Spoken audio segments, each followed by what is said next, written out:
seeing about the issues which are encountered while connecting two blocks in case of RTL design or integration. So the first is interface or protocol issues. So these are the most frequent integration bugs. So this can be due to the width mismatch, signed or unsigned mismatch, and the Indianness mismatch. In the first case, it could be little Indian, and the other case, it could be big Indian. And yeah, and how this can be found out is some data corruption and incorrect values could come up. And in case of some handshake mismatch, one block assumes validity and the other assumes a regex mechanism. Right? Then missing back pressure handling. So possible symptoms for this again are like deadlock, data loss, and any kind of stuck transactions.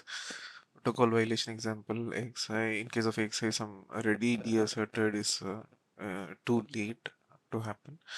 And in case of APB, we have the P enable timing is wrong. And in case of FIFO, read when empty or write when full. So these kind of scenarios, right, could cause some issues. And in case of like the with respect to the clock and reset, right, we can see that the one block is working on a one clock and the other block is working on a different clock or reset. So basically the clock domain crossing and reset domain crossing.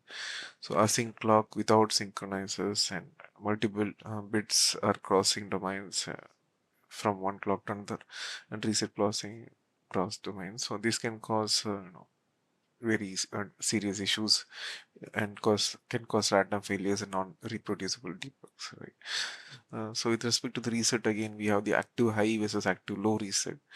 So sync is sync reset connected to the async reset pin, and a reset deaccession is not synchronized. So block never comes out of the reset, and this causes X propagation. And then with respect to timing and performance again, right? So this usually appears during the state time.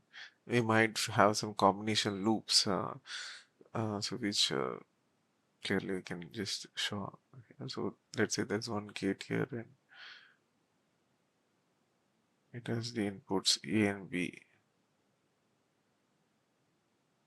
And let's say it is fed back to another AND gate and C, and this kind of is output back like this. So this is a example of a combo loop here. So So this can actually cause a lot of issues, right? And then long combination paths, block A to block B without pipelining, and then we have some timing violations. And so this can cause issues and wrong assumptions about latency. So let us say the block experts expects the one cycle response. Other blocks are giving a variable latency. This again, so this block is, this, let's say this is A and this is B, and let's say this block is expecting it some data to come within the one cycle, but it's coming after one cycle. So that has to be clearly synced between these two times or aligned between these two blocks owners. With respect to the power again, right, we might have the A working on a different power domain and B working on a different power domain. So let's say this is always on and this is working on a power gated block. So this can we might have some missing isolation or retention strategies, and due to this we'll have the lot of don't care and unpredictable hardware behavior again. And with respect to the clock gating issues, gated clock is not enabled when needed, and different gating strategies across blocks. Uh, so yeah, there's again like the gated clock is not enabled when it's actually needed. And if you have some different gating strategies across the two blocks, this can again cause issues when you're dealing with two blocks here. And configuration parameter issues, easy to miss, hard to debug because different data with parameters, and so while it is going from one block to the other block, this can cause a lot of issues. And we also have the overflow underflow issues can be caused due to this. the default value mismatch. One block expects the registers to be pre-initialized and other is not aware of it. This can again cause issues, and the other block does not reset them.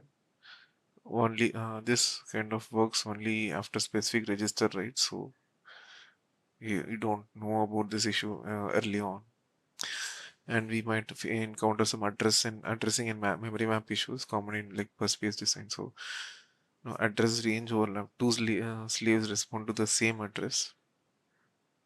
So, and we might have some incorrect decoding logic. Right? So, the possible symptom could be wrong block responding to the transaction. We might have some alignment issues. The block expects the aligned accesses, master sends unaligned accesses. And we have some control and status issues with respect to status signal timing. Status valid enters or later than expected. So in that case, the FSM is stuck and it's always waiting forever. And checking with respect to the error handling, right? One block reports some errors and the other ignores or misinterprets them. So that also needs to be properly handled. So let's say there is some error which is coming from here, that has to be handled properly in the other block here. With respect to the verification and simulation issues, so unconnected inputs and missing reset values. So this can cause don't care spreading across the entire design. And different simulation assumptions. One block is tested with ideal test bench, and the other is standard tested with random stimulus. Right? And then with respect to the tool and coding style, that could be like we are getting some latch inference, and there could be cause of like multiple drivers as well. And no, so debug and observe issue, you feel these after integration, no visibility into the internal states and missing debug signals and hard to reproduce failures. So, but the usual ones are with respect to the CDC, right? So, one block is working on a particular clock, and another block is working on another clock. So, we need to insert appropriate CDC strategies or techniques and take care of that. And with respect to the RDC again, reset domain crossing, we need to make sure the resets are properly synchronized.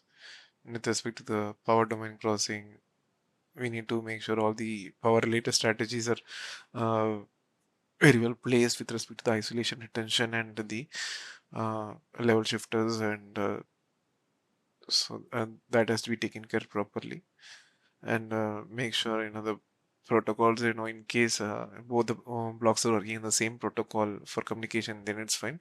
If in case the protocols are different, we should make sure that we have a proper glue logic or bridge to change from one protocol to another. So that needs to be taken care when we are dealing with two blocks, right?